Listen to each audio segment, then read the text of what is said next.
está ficando insustentável a quantidade de mentira na internet. Realmente está uma coisa fora do comum, exagerado, sem limite, e eu acho que cabe às plataformas ter um pouco de responsabilidade em relação a isso, independente da lei até. Acho até que seria uma questão ética mesmo. Ontem mesmo eu fui vítima de fake news, disseram que eu sou a favor de poligamia, de mudança de sexo de criança e um monte de outras coisas mais, né? Então, isso é, evidentemente, uma mentira completamente sem eira nem beira, que vira uma verdade para um monte de pessoas.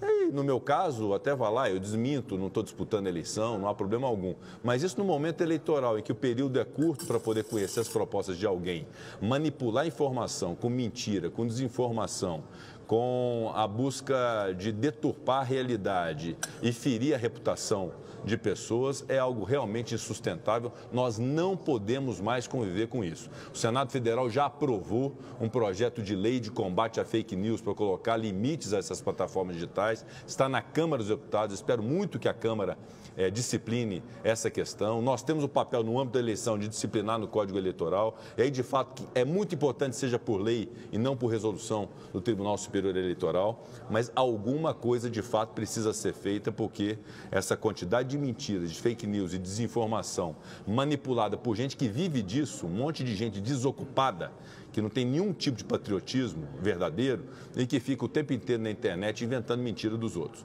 Então, realmente, isso nós temos que cuidar com bastante zelo e reagir em relação a isso. Talvez depois, quando passar isso, senador Beto Faro, quando passar toda esse momento que nós estamos vivendo no Brasil, nós vamos lembrar, olha, naquela época acontecia esse tipo de coisa e não tinha nenhum tipo de consequência. Como a gente às vezes enxerga coisas ao longo da história que aconteciam antigamente e que a gente fala, como é que a gente conseguiu conviver com situações dessa natureza? Hoje, infelizmente, nós estamos vivendo numa situação de anormalidade em que essas plataformas digitais veiculam tudo quanto é tipo de informação, de ódio, de deseducação, de desinteligência, de ataques reputacionais e nada é feito. E aí quando se diz, se pode tomar providência quem for ofendido.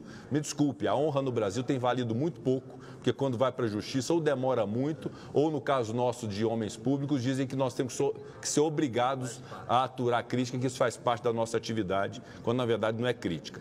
É um monte de falatório que agride a reputação, agride a família da gente. A gente é feito de carne e osso, somos seres humanos, temos família, temos pai, mãe, irmão, esposa, filho.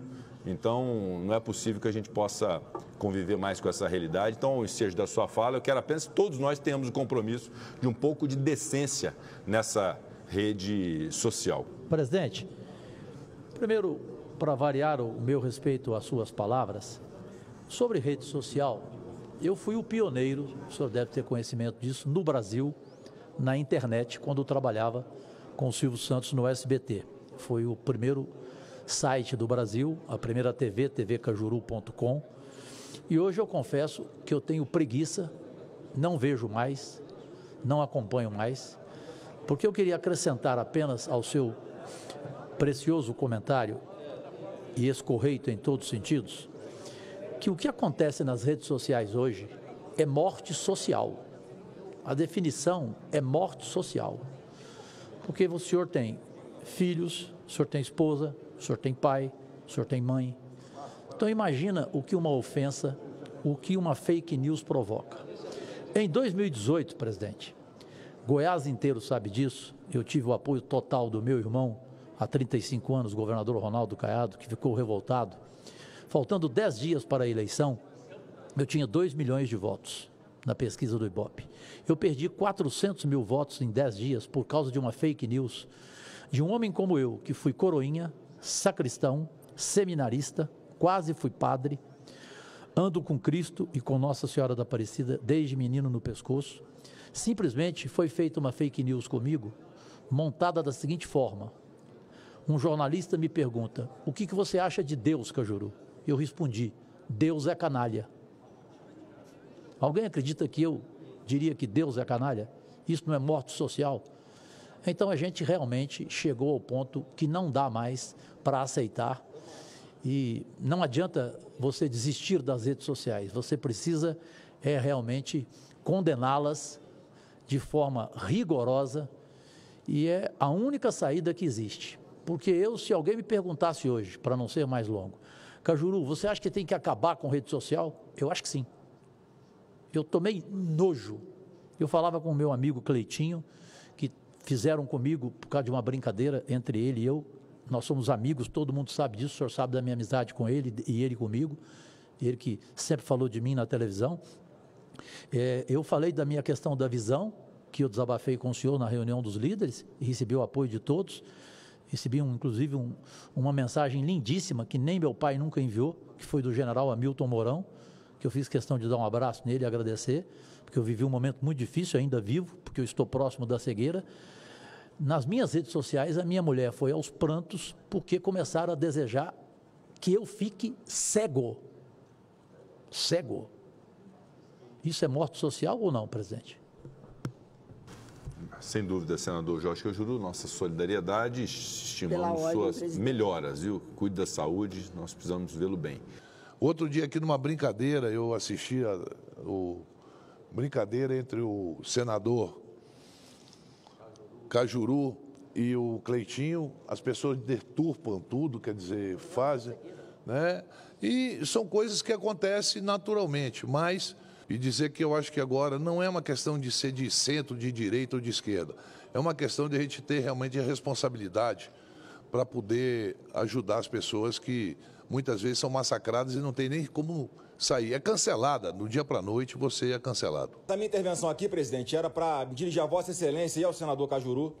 Eu estava assistindo às falas aqui desse plenário, me solidarizar, presidente, com Vossa Excelência, que mais uma vez foi alvo de agressões virulentas. Por onde eu passo, eu dou meu testemunho de como o senhor, na qualidade de presidente dessa casa, tem feito o que está ao alcance para tentar distensionar e voltar à normalidade democrática nesse país, né? Apesar de Vossa Excelência estar fazendo a sua parte, a gente percebe que quando um não quer, dois não brigam, mas nesse caso específico, Cajuru, tem sempre alguém que está querendo brigar e provocando e tensionando. E, enfim, eu acho que tudo é um processo de amadurecimento, um passo de cada vez. E eu sempre dou meu testemunho, presidente Pacheco, que Vossa Excelência tem buscado ali os degraus que estão primeiro à sua frente para ir tentando, subindo e resolver. E buscar normalidade nesse país mais uma vez. Solidariedade também ao senador Cajuru, porque as redes sociais, e nós, eu sempre falo isso também, senador Cajuru, nós também somos alvo o tempo inteiro do discurso de ódio. Eu quero lamentar não sei qual a palavra, o adjetivo correto aqui, Cajuru, mas desejar a cegueira de uma pessoa em suas redes sociais. Óbvio que isso é uma coisa atroz, que não é nojento, enfim.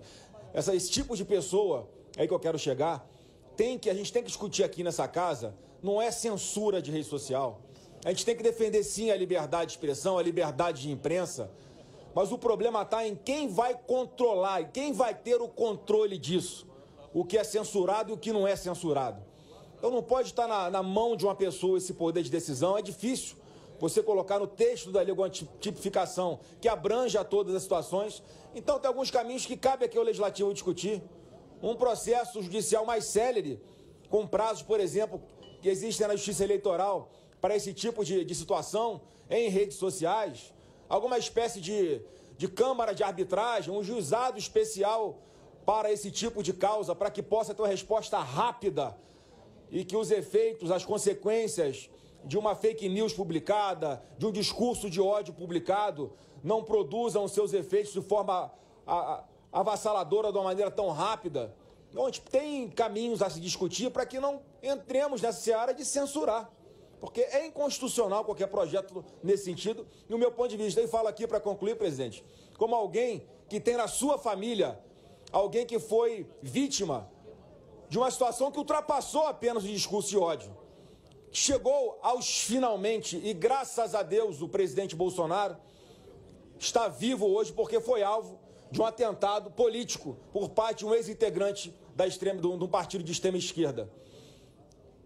Então, alguém que sentiu na pele, na sua família, as consequências, além apenas do discurso de ódio, foi vítima de um ato de ódio por razões políticas, defendendo aqui a liberdade de expressão. a liberdade de imprensa e um caminho que nós possamos discutir aqui dentro do Legislativo para reduzir esse tipo de incidência, como as que acontecem com o senador Cajuru, com Vossa Excelência e também comigo.